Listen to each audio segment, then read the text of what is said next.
Kamusta ho yung apo ninyo? Hindi na po namin mapigilan. Lagi po siya umaalis, naglalayas. 1 week bago siya bumalik.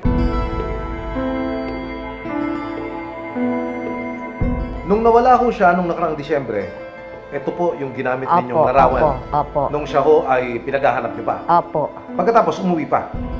Nakita po namin, hindi po siya umuwi. Inanap po rin namin ulit. Tapos nakita nyo? po.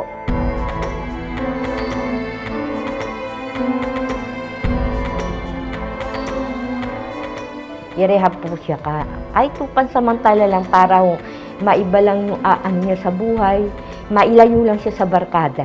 Bakit ho? Kasi po, nakakatikim na siya ng droga.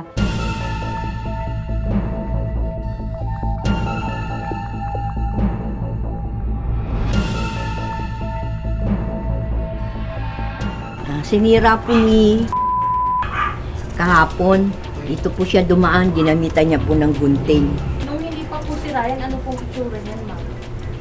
Maayos, ganito. Kaso, pinilas niya na ng maliit to eh. Nung last week, nag-a-attempt na siyang umalis.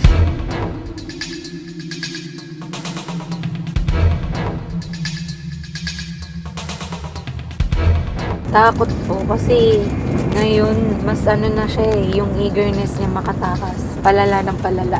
This time, hindi na talaga siya magpakita. Sabi niya, pag ako nakatakas, hindi niya na ako makikita. Ano sabi niya sa amin?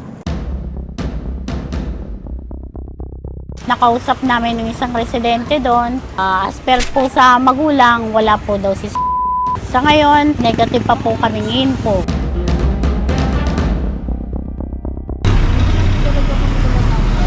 Hindi ba kayo nagsisinungaling? Hindi po. Masama ang lumayas. Tignan mo, nag-aalala yung mga magulang. Yung lola, nag-aalala. Hindi nila alam kung ano na nangyari kay Dapat makipagtulungan naman kayo.